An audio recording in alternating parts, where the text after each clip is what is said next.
Hello दोस्तों, मैं सचिन पटेल। आप सभी का स्वागत है सचिन नर्सिंग एजुकेशन के इस प्लेटफॉर्म पर। आज हम एक बहुत ही बेसिक सा टॉपिक डिस्कस करने वाले हैं।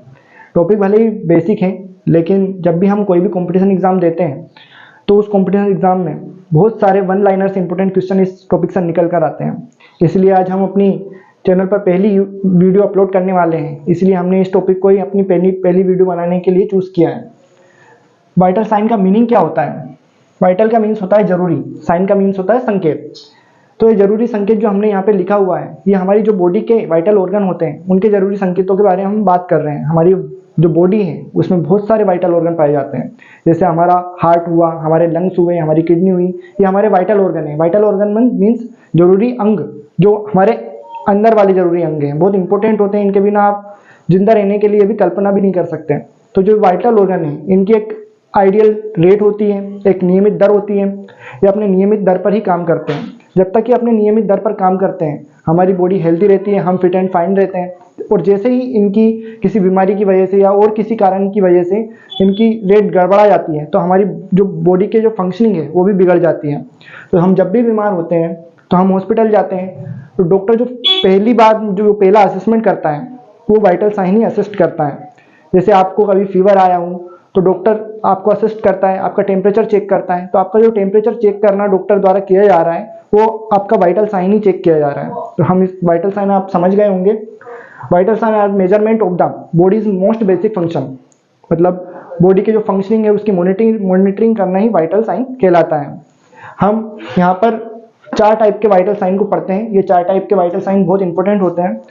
First one is temperature, second is pulse, third is respiration and fourth is blood pressure. अभी हम बस इनकी हेडिंग पढ़ रहे हैं, हम इनको आगे डिटेल में भी डिस्कस करेंगे।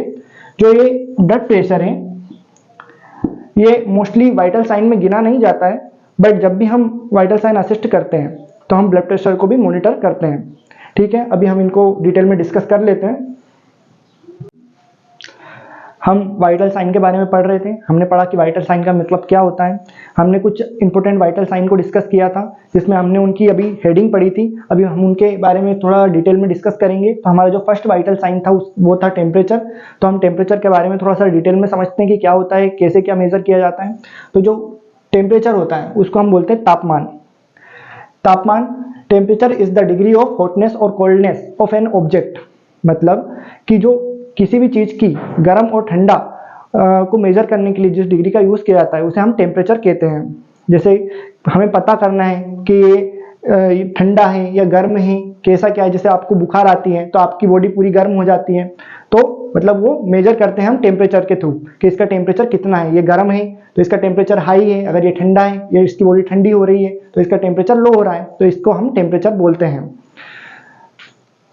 थर्मोजेनेसिस, हम इसमें 2 चीजें पढ़ते हैं। थर्मोजेनेसिस होता है हमारी बॉडी में जब हीट का प्रोडक्शन होता है, मतलब हमारी बॉडी में हीट का प्रोडक्शन हो रहा है, हमारी बॉडी में हीट का प्रोडक्शन होता है, तब हमारी बॉडी का टेम्परेचर एक मेंटेन बना रहता है, तो हम उसको थर्मोजेनेसिस बोलते हैं। थर्मोलाइसिस, जब हमारी हीट का लॉस होता है किसी भी माध्यम से, जैसे हमारी हीट पसीने के थ्रू, हम जब हमारी बॉडी में ज्यादा टेम्परेचर बढ़ जाता है तो हमें पसीना आता है, तो मतलब जो एक प्रोटेक्टिव मैकेनिज्म करती है हमारी बॉडी जिससे वो हमारा हीट का लॉस होता है। हीट लॉस होने से हमारा फायदा क्या होता है कि हमारा जो बॉडी का टेम्परेचर है वो मेंटेन रहता है। हमारी बॉडी का नॉर्मल टेम्परेचर होता है एडल्ट का 37 डिग्री सेल्सियस, तो उसको मेंटेन करने के लिए थर्मोजेनेसिस और थर्मोलाइसिस दोनों प्रक्रियाएं होना जरूरी है, तभी हमारी बॉडी का टेम्परेचर एक नियत बना रहता है। तो जो थर्मोलाइसिस होता है इसको हम बोलते हैं हीट लॉस, मतलब हीट लॉस होता है थर्मोलाइसिस में। थर्मोमीटर, जो हमारा टेम्परेचर होता है उसको मॉनिटर करने के लिए एक उपकरण का यूज किया जाता है, मतलब एक इंस्ट्रूमेंट का यूज किया जाता है हमारे टेम्परेचर को मेजर करने के लिए, जिसे हम थर्मोमीटर कहते हैं। जो फर्स्ट थर्मोमीटर था वो एक साइंटिस्ट ने इन्वेंटेड किया था, मतलब जो पहले थर्मोमीटर का आविष्कार किया था, वो जिस साइंटिस्ट ने उसका आविष्कार किया था उनका नाम था गैलीलियो गैलीली, और वो उन्होंने इन्वेंटेड किया था 1593 में। जो थर्मोमीटर होता है उसकी एक रेंज होती है, मतलब जैसे आपको कभी भी आपको फीवर आया हो तो डॉक्टर ने आपका थर्मोमीटर से आपको टेम्परेचर असिस्ट किया हो, तो डॉक्टर ने बोला होगा कि आपको इतने डिग्री सेल्सियस बुखार है, आपकी इतनी डिग्री फ़ारेनहाइट आपको बुखार हो गई है, तो इसको जो थर्मामीटर पे जो रेंज लिखी होती है वो कहाँ से कहाँ तक होती है। तो अगर हम डिग्री सेल्सियस में बात करें तो डिग्री सेल्सियस में थर्मामीटर की रेंज होती है 34 से लेकर 41 डिग्री सेल्सियस तक, जो 34 से स्टार्ट होती है और 41 डिग्री सेल्सियस तक ये रहती है। अगर ये 41 डिग्री सेल्सियस तक ही क्यों, क्योंकि इसके आगे तो फिर टेम्परेचर इतना हाई हो जाता है कि अपनी जो सेल है वो भी नष्ट होने लग जाती है, तो यहाँ तक रीडिंग इनफ रहती है। उसके बाद में फ़ारेनहाइट में अगर बात करें तो 95 डिग्री फ़ारेनहाइट से लेके तो 110 डिग्री फ़ारेनहाइट तक ये रहती है। कहीं कहीं पे ये 108 भी लिखा होता है, तो आप कंफ्यूज मत होइएगा, ये रहता है। अभी हम एज के अकॉर्डिंग हम टेम्परेचर की बात कर लेते हैं कि कौन सी एज में कौन सा कितना टेम्परेचर हो जाता है। तो आप यहाँ पे देख पा रहे होंगे कि मैंने यहाँ पे लिखा हुआ है normal body temperature. Normal body temperature क्या होता है, जो ये TEM लिखा हुआ है, ये मैंने शॉर्ट फॉर्म लिखा हुआ है TEM टेम्परेचर का। यहाँ पे थोड़ी जगह कम पड़ गई थी इसलिए मैंने TEM लिख दिया, आप कंफ्यूज मत होइएगा। यहाँ पे अपन पढ़ते हैं नॉर्मल जो टेम्परेचर होता है न्यूबॉर्न का। नॉर्मल टेम्परेचर क्या होता है कि जब तक अपनी बॉडी हेल्दी है, तो जो अपनी बॉडी का जो नॉर्मल टेम्परेचर है कि जब कोई भी हेल्दी व्यक्ति का अगर अपन टेम्परेचर चेक करते हैं तो यही टेम्परेचर आएगा उसका, इससे थोड़ा बहुत ऊपर नीचे रहेगा, पर ये फिक्स एवरेज माना जाता है इसको। तो जो न्यूबॉर्न होता है, न्यूबॉर्न क्या होता है कि जब बच्चा डिलीवर होता है तो उससे लेके डिलीवरी से लेके 28 दिन तक के बच्चे को अपन न्यूबॉर्न बोलते हैं, और जो पीरियड होता है उसको न्यूनेटल पीरियड बोलते हैं। जो अर्ली न्यूबॉर्न होता है उसका टेम्परेचर होता है 36.5 टू 37.5 डिग्री सेल्सियस। यहाँ पे मैंने स्टार लगा रखा है क्योंकि ये क्वेश्चन बहुत बार एग्जाम में पूछा गया है, तो आप भी इसको थोड़ा सा स्टार लगा लीजिएगा और याद रखिएगा। एडल्ट क्या होता है, जो एडल्ट मीन्स होता है वयस्क, मतलब एक हेल्दी एडल्ट का जो टेम्परेचर होता है वो 37 डिग्री सेल्सियस टेम्परेचर होता है। बहुत बार हमने सुना है पहले से, बहुत बेसिक क्वेश्चन है, इंपोर्टेंट भी है। ओल्ड एज, ओल्ड एज में जो टेम्परेचर होता है, जब ओल्ड इंसान धीरे धीरे बुढ़ापे की तरफ होता है, बुढ़ापे की अवस्था में जाता है, तो उसके जो ऑर्गन है उसकी फंक्शनिंग है वो थोड़ा सा स्लो हो जाती है, धीरे धीरे काम करती है, तो उसका थोड़ा टेम्परेचर भी कम हो जाता है। तो उसका जो नॉर्मल टेम्परेचर होता है वो 36 डिग्री सेल्सियस होता है, ये ओल्ड एज का टेम्परेचर होता है। तो जो ये टेम्परेचर है ये नॉर्मल टेम्परेचर है। अगर इससे थोड़ा बहुत ऊपर नीचे थोड़ा बहुत होता है तो भी नॉर्मल रहता है, लेकिन जब ज्यादा कुछ ऊपर नीचे हो जाता है तो वो मतलब कुछ प्रॉब्लम है। हमने ये सब पढ़ा। उसके बाद में हमने देखा कि, और हम यहाँ पे लिखा हुआ है हमने, hypothalamus is the regulating system of temperature. It means कि जो हाइपोथैलेमस होता है ये हमारे नर्वस सिस्टम का ये पार्ट होता है, जो हमारा ब्रेन रहता है, सेंट्रल नर्वस सिस्टम, उसका ही पार्ट रहता है हाइपोथैलेमस। हाइपोथैलेमस हमारी जो टेम्परेचर होता है उसका रेगुलेटिंग सिस्टम होता है, मतलब उसको रेगुलेट करता है टेम्परेचर को। ये साथ साथ बहुत सारी चीजों को हाइपोथैलेमस रेगुलेट करता है, जैसे भूख प्यास, तो ये अपन नर्वस सिस्टम में इसको थोड़ा सा डिटेल में पढ़ेंगे, लेकिन अभी हम टेम्परेचर में पढ़ रहे हैं तो टेम्परेचर में जो उसका इंपोर्टेंस होती है उसी के बारे में अपन डिस्कस करेंगे। तो जो हाइपोथैलेमस होता है ये रेगुलेटिंग सिस्टम होता है, ये भी थोड़ा सा इंपॉर्टेंट है, आप इस पे स्टार मार्क लगा लीजिएगा। ये रेगुलेट करता है हमारे टेम्परेचर को। रेगुलेट कैसे करता है, जैसे अगर आप किसी ठंडी जगह पे चले गए, वहां पे बहुत कम टेम्परेचर है, आपका बॉडी का टेम्परेचर है 37 डिग्री सेल्सियस, और जहां पे आप गए वहां का टेम्परेचर बहुत कम है, लो है, तो आपकी बॉडी में ठंड लगती है, मतलब आप शिवरिंग करते हैं, आप कांपते हैं। तो जो शिवरिंग की जो प्रोसेस होती है वो भी हाइपोथैलेमस ही कराता है, जिससे क्या आपकी बॉडी में हीट का प्रोडक्शन होता है। और ये मैंने बोला था आपको पहले ही, थर्मोजेनेसिस मतलब हीट प्रोडक्शन, तो ये भी थर्मोजेनेसिस में भी हीट का प्रोडक्शन होता है, तो इसकी प्रोसेस में भी इसका योगदान होता है शिवरिंग का। ऐसी बहुत सारी चीजें होती है, जैसे फूड जो अपने मेटाबॉलिज्म होता है उससे भी हीट का प्रोडक्शन होता है। तो थर्मोजेनेसिस अपन अभी डिटेल में नहीं पढ़ते हैं, अपन अभी बेसिक पढ़ लेते हैं टेम्परेचर के बारे में। बेसिक टाइप ऑफ थर्मामीटर, हम देखते हैं कि थर्मामीटर के कितने टाइप्स होते हैं, कितने प्रकार के थर्मामीटर होते हैं। वैसे थर्मामीटर के बहुत सारे टाइप्स होते हैं, लेकिन अभी हम जो मोस्ट कॉमन टाइप्स हैं उनके बारे में ही पढ़ते हैं। तो जो मोस्ट कॉमन सबसे ज़्यादा यूज़ किए जाने वाले थर्मामीटर होते हैं उसमें हम 3 थर्मामीटर के बारे में पढ़ेंगे अभी यहाँ पे। ओरल थर्मामीटर, ओरल थर्मामीटर क्या होता है, ओरल थर्मामीटर का यूज माउथ मतलब ब्लो द टंग रख के इसका यूज किया जाता है। इसका ड्यूरेशन रहता है 2 मिनट, मतलब इसका 2 मिनट तक रखेंगे तब हमारा जो टेम्परेचर आता है, टेम्परेचर को असिस्ट किया जाता है इससे। सबसे ज्यादा मोस्ट कॉमन ओरल थर्मामीटर का यूज किया जाता है। उसके बाद में जो इसकी नॉर्मल वैल्यू रहती है वो 98.6 डिग्री फ़ारेनहाइट रहती है। 98.6 डिग्री फ़ारेनहाइट क्या है, ये भी एक टेम्परेचर नॉर्मल वैल्यू है। जैसे अपना जो नॉर्मल वैल्यू रहती है वो 37 डिग्री सेल्सियस रहती है, तो अगर इसे हम फ़ारेनहाइट में कन्वर्ट करेंगे तो इसकी वैल्यू निकल के आएगी 98.6 डिग्री फ़ारेनहाइट। हम आगे देखेंगे कि सेल्सियस को फ़ारेनहाइट में कैसे कन्वर्ट करना है, फ़ारेनहाइट को सेल्सियस में कैसे कन्वर्ट करना है, उसका फॉर्मूला भी मैं आपको समझाऊंगा, करके भी दिखाऊंगा। उसके बाद में हमारा जो सेकंड थर्मामीटर होता है उसको बोलते हैं एक्सिलरी थर्मामीटर। ये भी बहुत मोस्ट कॉमन होता है। इसको 3 से 5 मिनट तक हम इसका ड्यूरेशन रहता है रखते हैं एक्सिला एरिया में, इसका जो नॉर्मल वैल्यू आती है 97.6 डिग्री फ़ारेनहाइट आती है। मतलब इसका मतलब ये है कि जैसे हमारा नॉर्मल टेम्परेचर रहता है 98.6 डिग्री फ़ारेनहाइट, पर अगर हमने कहीं एक्सिला से चेक किया है और उसमें आता है अपना 97.6 डिग्री फ़ारेनहाइट, मतलब 1 फ़ारेनहाइट इसमें कम आ रहा है एक्सिलरी एरिया में, तो वो भी नॉर्मल है क्योंकि इसमें 1 डिग्री फ़ारेनहाइट कम आता है एक्सिला एरिया में। उसके बाद में रेक्टल थर्मामीटर, रेक्टल थर्मामीटर में क्या है, सबसे एक्यूरेट बोलते हैं कि एक्यूरेट जो थर्मामीटर टेम्परेचर करने का जो तरीका होता है वो रेक्टल थर्मामीटर ही होता है, लेकिन प्राइवेसी का थोड़ा सा इश्यू होता है इसलिए इसका ज़्यादा यूज़ किया नहीं जाता है। बच्चों और एडल्ट में दोनों में इससे चेक किया जाता है इस थर्मामीटर का यूज़ करके। इसका जो नॉर्मल वैल्यू रहती है वो 99.6 डिग्री फ़ारेनहाइट रहती है। उसके बाद में हम पढ़ते हैं कि पायरेक्सिया क्या होता है। पायरेक्सिया बहुत बार क्वेश्चन पूछा गया है। पायरेक्सिया मीन्स होता है फीवर, फीवर को ही हम पायरेक्सिया बोलते हैं। जब फीवर हमारा जो नॉर्मल टेम्परेचर है, जैसे नॉर्मल टेम्परेचर हमारा 98.6 डिग्री फ़ारेनहाइट रहता है, पर अगर हमारा 105 डिग्री फ़ारेनहाइट से भी अगर ज़्यादा बढ़ जाए टेम्परेचर तो उसको हम हाइपर पायरेक्सिया बोलते हैं। हाइपर पायरेक्सिया बहुत बार क्वेश्चन पूछा गया है, आपको थोड़ा सा ध्यान रखना है इसके बारे में। हाइपोथर्मिया, अगर हमने पढ़ा कि जब हमारा टेम्परेचर 105 डिग्री फ़ारेनहाइट से ज़्यादा होगा तो हमने हाइपर पायरेक्सिया बोल दिया। जब अपना टेम्परेचर लो हो जाता है, कम हो जाता है, मतलब 95 डिग्री फ़ारेनहाइट से भी कम हो गया तो उसको हम बोलेंगे हाइपोथर्मिया, मतलब हाइपोथर्मिया की कंडीशन में चला गया। सबसे ज़्यादा न्यूबॉर्न में ये समस्या देखी जाती है कि वो हाइपोथर्मिया की कंडीशन में जाते हैं, तो उसके लिए भी अपन बहुत सारी चीज़ें करते हैं। अभी हम पढ़ेंगे कि फ़ारेनहाइट को डिग्री सेल्सियस में कैसे कन्वर्ट किया जाए और डिग्री सेल्सियस को फ़ारेनहाइट में कैसे कन्वर्ट किया जाए। अभी हम यहाँ पर डिग्री सेल्सियस को फ़ारेनहाइट में कन्वर्ट करेंगे। इसके लिए एक फॉर्मूला का यूज़ करते हैं। उस फॉर्मूले में हम दिए गए मान को रखकर डिग्री सेल्सियस से डिग्री फ़ारेनहाइट को ले आते हैं। तो हम क्या कर रहे हैं, यहाँ पे डिग्री सेल्सियस से डिग्री फ़ारेनहाइट बना रहे हैं, ठीक है।